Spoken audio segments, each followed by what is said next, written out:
Remove the two dowel pins.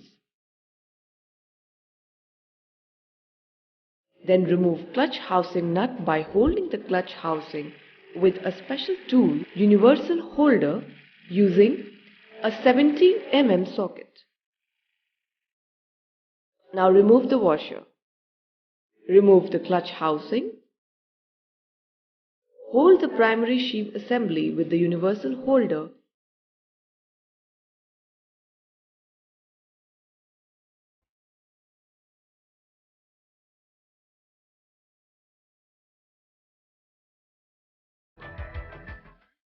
Remove the two dowel pins.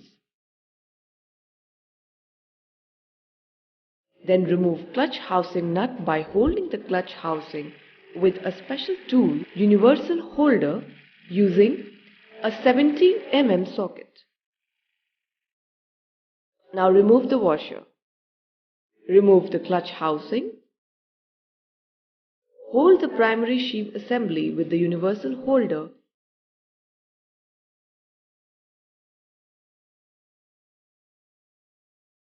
And open the nut using 17 mm socket. Now remove the washer and the kick ratchet. Then remove the primary fixed sheave. Remove the clutch shoe and the secondary sheave assembly along with the belt.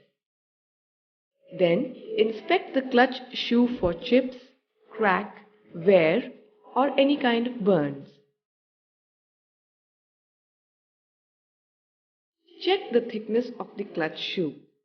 The clutch shoe thickness limit 2.0 mm.